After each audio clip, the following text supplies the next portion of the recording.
How are you? How are you? Ooh, we got our crowns on. We got our brows on, we got our crowns on, we got everything on today. How are you doing? Wearing a crown, so I was trying to adjust it and I'm not quite sure. But I want everyone to take a look at the detail in this because it's beautiful. And Meg sent me this last week. I opened it up as a belated birthday present and I love it. Well, I know every butterfly needs a butterfly tiara, so I thought that it looks stunning on you. I love the butterfly in the middle too. My God, you look beautiful. I love it. And it goes with the necklace. It's so pretty. So I love it. Ew, how are things in Florida? Good, hot, very hot. Dave and Cape May. It's humid. It's hot. We're waiting for the rain. Oh my God. Well, let me tell you, we've had enough rain, but I certainly think that it's a beach day for sure. And if all you out there are sitting by the beach reading your wonderful books, I get to introduce you to an amazing author that, you know, this is our second conversation together. I'd love to point out. And but this is the first episode of my Amazing Author series. So I'm really happy to have Suzanne Simonetti here today. She is an award-winning author. She's done so well with regard to getting her book out there. And you guys have to grab a copy. It's called The Sound of Wings. I know it's a little backwards here, but you guys get the picture. There she goes. She has it down there as well. Oh. So it's The Sound of Wings. So that's what we're going to talk about today. Hey, Leslie, welcome. Hi, hey, everybody, welcome. We're so glad to have you guys all with us. This is a little bit of a different kind of author Instagram live. Maybe not so unique because we'll never die of terminal uniqueness. But what I wanted to do was offer an empty room for all the stories waiting to happen as the authors invited to join us. So, you know, this is a room where magical inspiration and creativity could come through, and especially if there are writers out there who are waiting to get their book into the world. Suzanne and I are here to inspire you to go ahead and do that. And if you've already published and put your book out in the world, we want you to continue moving forward, being magical in that journey, because it never ends. It's a dream come true, but you still got to work on it and do the work. So without further ado, I definitely want to tell you about this storyteller who's becoming the story. Her name, once again, is Suzanne Simonetti, and she has the summer hot book of the summer, The Sound of Wings, like I said. And like we said at the outset, she definitely is a butterfly, so certainly she would need to wear her butterfly tiara. And Mike is really saying, really great for you, Suzanne. That's awesome. So let's go on and talk about, you know, your journey so far and how the story has unfolded and all the wonderful things that have happened. You know, you're in Cape May, New Jersey, where that beautiful place, that setting for your novel takes place. And, you know, it's summertime up there, like you said. So I'm sure going out to the beach, I know that a lot of people like really good beach reads. So this is definitely one to take along with you. So tell me a little bit about your journey so far. It's so good to see you again. We had our Facebook Live. No, you know, I can't believe. We haven't, and I can't believe it. And I'm going to start there because it's been 5 months since we've been together. That was Facebook Live, February 22nd. I can't believe it's been 5 months. I can't believe it's been 5 months. So, Meg, everything has changed because back then I was behind the curtain planning with my publicist and doing the work. I was an unpublished author, but that's all changed. That's all changed. As we sit here now, I have to believe that there's a very good possibility there are people reading my words, which is wild. So I've gotten reviews in all the hot spots. So everything has changed. You know, the book is out there. There is no wondering how it's going to be received. I sort of got a good impression of that. You know, I think that the hardest part really is getting in front of my audience. It's always for any writer, right? Because, you know, your audience isn't going to necessarily love your book, but you want to get in front of your audience. And that's what I strive for every day. And the work hasn't stopped. My book published 11 weeks ago yesterday, and I have been tied to my desk. And that is the truth. And I want all the writers out there to hear that because it's true. We're the unpublished ones, or the ones that are gearing up. Yeah. It's work. It's work. Yeah. And one of the things about amazing authors is that we do collaborate and share the takeaways that we've had from our certain version of the writing story. So, you know, since we're looking back now, five months ago, wow, and you were just, you know, thinking about what's it going to be like, how are people going to receive me? Now you know, and you have a lot of buzz around your book, which is really spectacular. And I really want to point out that, you know, the dream is a dream, but you've got to actually do the work to launch it into the world, which is what you've done. So tell me, you know, any surprises that have happened for you since you began, since that day, May 4th, when it just came out into the world, was born? There have been a few surprises. I would say, you know, I mentioned about the work never ending, or, you know, that has been great. Also, I'm learning how to ask for help. And I know you're always on me about this, because I'm one of the people, I don't like to bother people. I would rather figure it out on my own. A lot of us are like that. And I'm learning how to not only ask for help, but I've been able to offer help as well. So there's been, and then there are a couple of little happy surprises here and there. You know, the Wordy Traveler book box subscription was a complete honor. You know, I want you to tell everybody what a book box is, who doesn't know, because that might be an unknown concept for some of those authors out there, or some of those readers out there that, you know, I didn't know about it until Caffeine and Legends sent me a book box, and now you are like the book box queen. So go ahead, tell them about that. So yeah, it just sort of was one of those unexpected honors, and it's a box subscription. There are several that you could be in. They have them for books. They have them for cosmetics. They have them for fashion. And, you know, it's one of those things you can pay a monthly fee, or, you know, bi-monthly or quarterly, whatever you decide to do. And they have all these different options and really cool things. And they're fun. I did FabFitFun for a while, and I was getting a lot of really cool, neat things. So it's like a nice little surprise, and it's like a gift to give yourself. That's awesome. Yeah. Yeah. So you got Wordy Traveler. Wordy Traveler is amazing too. Shout out to Wordy Traveler. Shout out to Wordy Traveler. Yes. Got some beautiful boxes, and this is the New England book box that you're a part of, correct? Correct, the New England, that's right. I'm in good company with authors Jamie Brunner and Pamela Kelly, which is wild, and a few others in there. But in terms of...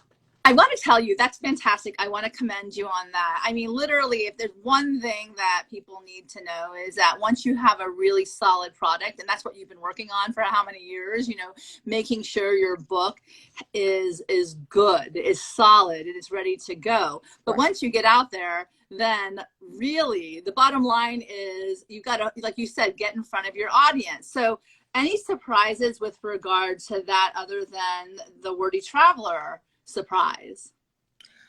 I think that it's hard. You have to find where people live, right? And I didn't realize that there was a lot of readers on Instagram, Bookstagrammers, bloggers, reviewers. Those people are integral to launching a book, and they're so supportive of the you know, the literary community, that they're to be respected. I mean, right. And yeah, so you gotta seek out your allies, if you will.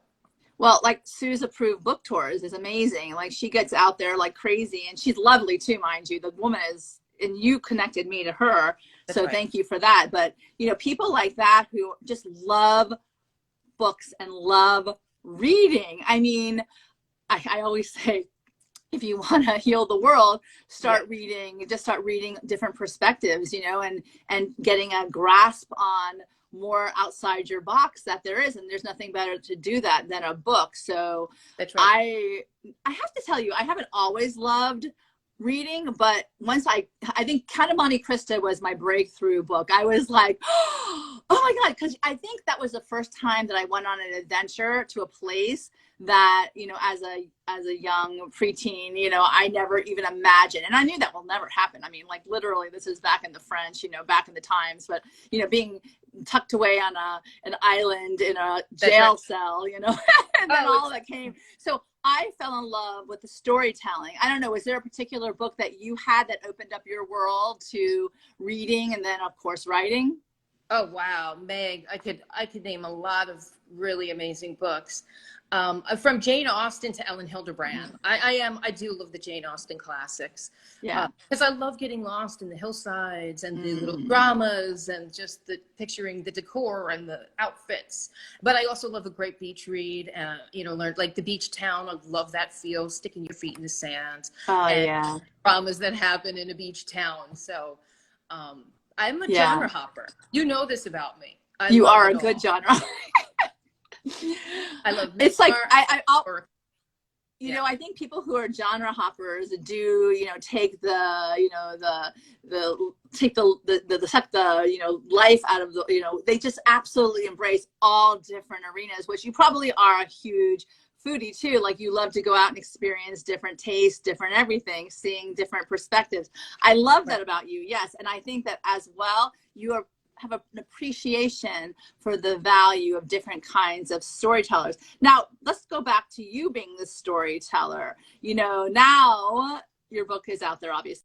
Wings. It's being, you know, revered as an Alice Hoffman, you know, kind of experience, you know, which is definitely a very kind of mystical, kind of mysterious thing. You know, who were your inspirations? I want to go back to that because I think that, do they remain the same is the question I want to ask you after that. Like, who were your initial inspirations, and do they remain the same now as you are writing your second book? Well, that's a fantastic question. I mentioned Ellen Hildebrand, who's just a classic, fantastic writer who we all love. So she's always been. Then you throw in Alice Hoffman for sure, Mary Alice Monroe, you know, the queen of the beach reads. I love. But I have to tell you, one of the things that, and I know you and I have talked about this, is I've gotten so many reviews from fellow authors, She Writes Press sisters. They are the ones that are inspiring me. I cannot believe the output of the work that I am seeing. Yeah. I really cannot. And so, like Finding Napoleon, shout out to Margaret Rodenberg, the Shorebirds. I could go on. There's so many great books that I've read, especially the fiction, because that's the genre I'm writing. That I'm wowed by. Totally wowed by. Yeah. You know, it's really, you know, it's so funny because I do listen to a lot of Facebook Lives, podcasts, Instagram Lives. I try to, you know, broaden my horizon, especially since we're trying to learn the craft, which I think, you know, you have to be prepared, and then you can be spontaneous. I heard that this morning in one of my classes, you know, make sure that, you know, you have a solid foundation, and then you can play in the world of spontaneity. That being said, you know, when you have a solid foundation, a study of those authors that you admire, then you can make what is yours your own because of all of the wonderful, you know, inputs that happen. Now, you know, one of the things I wanted to ask you, you know, like we said before, now that you have walked the dream, like you are walking the dream, right? Yeah. You are in the footsteps of that. Once sitting behind that desk, doing the work, writing the story, now you're experiencing what it is like to be a published author in the world. What are any tips that you might want to give anyone who's listening today that might, you know, give them that bit of inspiration, encouragement to keep walking in their dream? I will. The first is focus. And I had a hard time. I struggled with this myself. This is why these are things that I'm going to suggest working on. Create a list and check things off as you go, because it can be extremely overwhelming when you sit back and think of all the things that you have to do. But we're never going to get it done if we're stand at the bottom of the hill and we look up the mountain. We have to break it down. So focus, break things down, make lists, cross things off. The other thing is, I'll say it again, ask for help. There are so many people out there who have done this before, or maybe just a few steps ahead of you, that will be willing to help and might save you an hour of research. Which is nice. Just say, what did you do for this? Oh, here, call this person. It's like, oh, thank you so much. You just saved me so much work. Ask for help. True. Yeah. And the one that I'm learning now that I'm struggling with, now that I'm published, is to balance and how I'm going to harness the fear of being a published author and the responsibility of having to promote my own work while also continuing to be creative. It is work. I mean, hats off to the women and the men who have done this for years and done both. This is no joke. It is the balancing act. So I'm learning to try and get better at that. Yeah. So I want to point out, you know, it's a balancing act. It's a lot of work. but it's a lot of fun if you want to make it fun. I think that you have to go out with a notion that, oh my God, dreams are dreams because you aspire to them. But once you start walking the path where dreams are realized, you know, it doesn't have to be so difficult. And like for me, these conversations are so much fun. I enjoy like tapping into other people and pulling out information where I can share that with other people. And especially since I just adore you, Suzanne, and I loved your book. I mean, it was a wonderful read. You know, your characters came to life for me. You know, it's kind of like a step away from the world that we're living in, you know, just having a brief, you know, scope out into what other people experience. And I think that you do that with regard to the characters incredibly well. And how they all, like you're saying now, collaborated with each other at the end.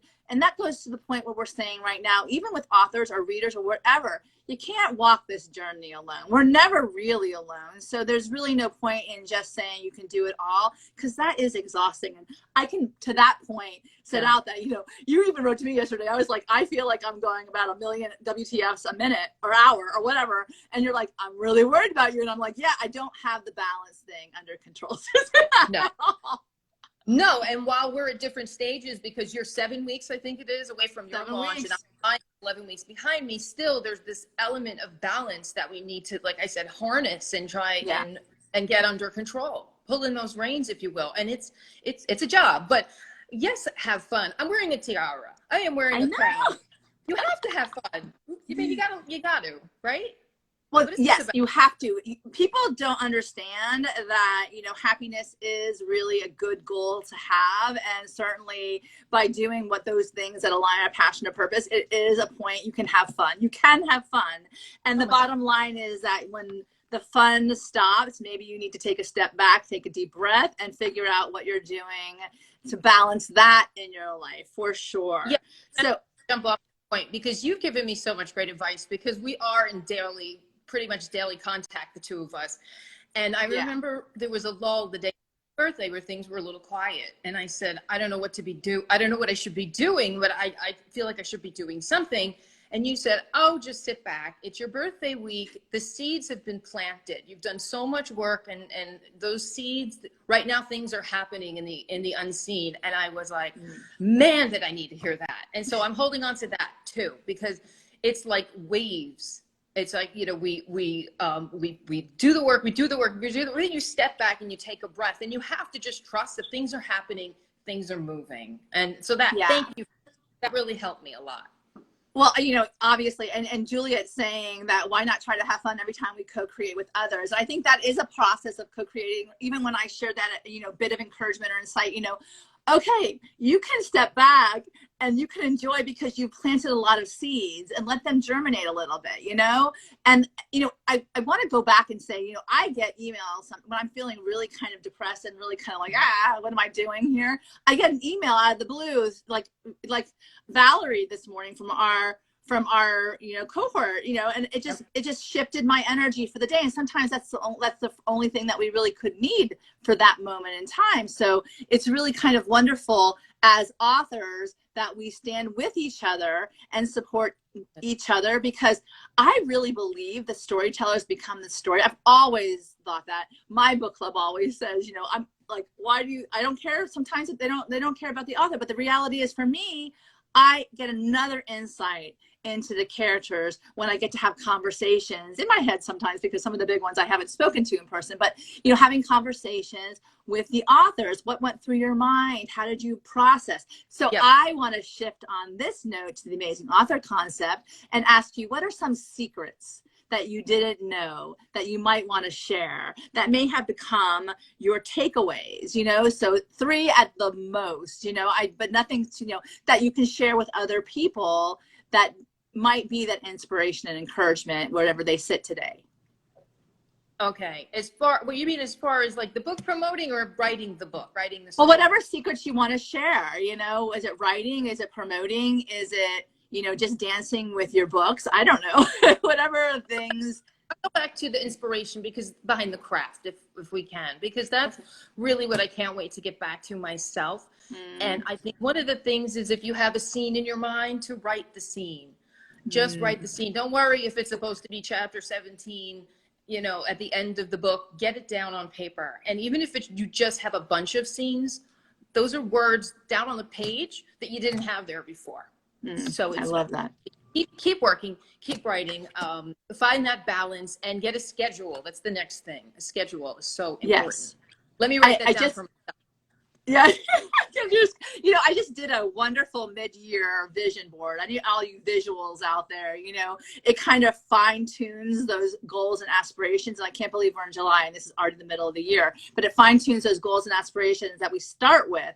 And one of the things that I have very boldly on there is a sustainable routine. I'm like looking at it because I want to make sure I got a sustainable routine that has some semblance of balance, because I don't want to burn out when the fun begins. Like, I want to be able to enjoy it fully. And that means that I have to do some self-care as well, you know, because sitting and writing, sometimes you're just like in the flow and you're just ready to go, and you don't want anyone to bother you, and you might not sleep.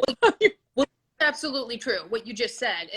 And I have been in there. I have been in there for, my gosh, I mean, could you add up all the time? It's been years where this book would not exist had I not gone into that cocoon and taken the time to do that. And part of me, I'm going to admit this here, is a little afraid of the moment where I get sucked in by the tide and I'm like, go away world, I've got to get this next book out, because I want to keep the sort of the balloon in the air with the sound of wings and keep the promotion going.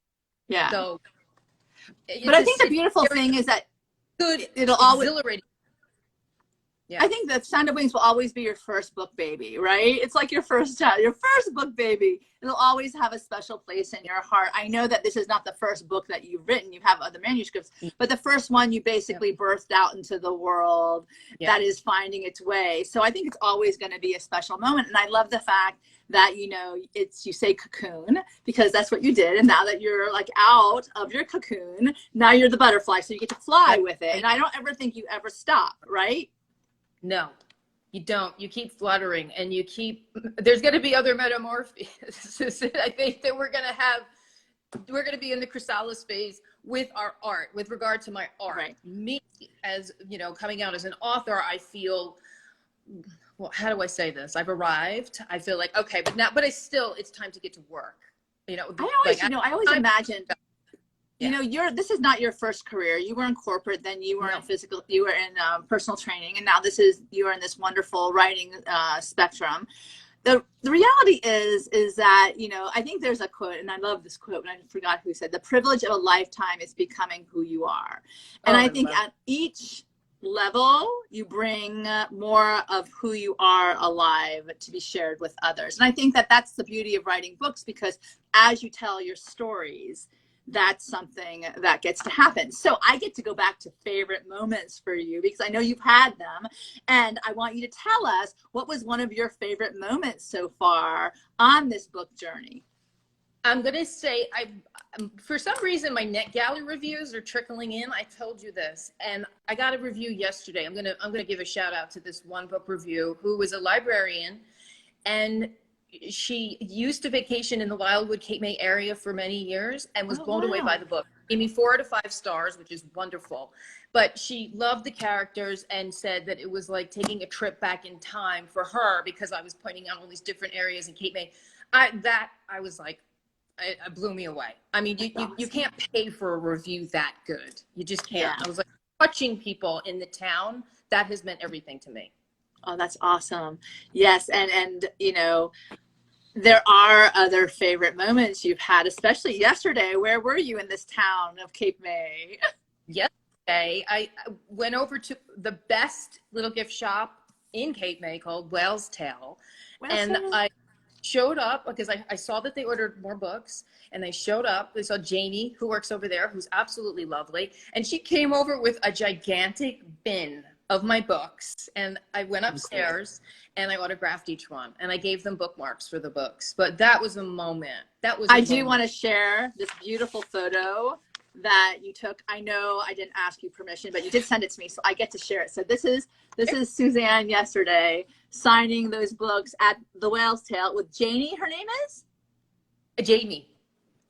Okay, so shout out to Jamie at the Whale's Tail in Cape May. This is beautiful Suzanne signing books. So go over there and grab your book, for sure it's signed and ready for you, and take a journey on the sound of wings. So I really believe that books change lives. I think that there's nothing better in this world than, taking a trip, into someone else's imagination. I think that, for me, that just comes to mind the Roald Dahl, the Charlie and the Chocolate Factory, and even, Gene Wilder singing, Pure Imagination. But the reality is that, some of the best ideas begin in the imagination, and those who take a risk to sit down and write what is in your mind in page and paper and do the work and bring it to the fore are the really amazing people in this world. And there's out there. Everyone always wants to write a book. Just got to sit down and do the work. And I'm sure there's going to be an audience to read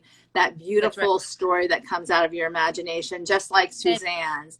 So don't write to sell books, and don't write because you're thinking someone's really going to like this. Write for yourself. Tell your story. That's very important.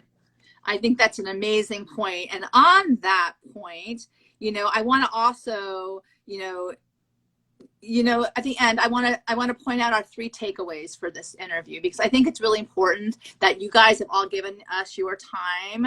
Suzanne has given me her time. And I think that, if she can give those writers, published writers, and soon to be published writers, some takeaways to go with them in their pocket, in their journey, take it with you today. What would those 3 takeaways be that would make a difference from, feeling, lackluster to feeling incredibly inspired? I don't know why. The word that's jumping out is nourishment.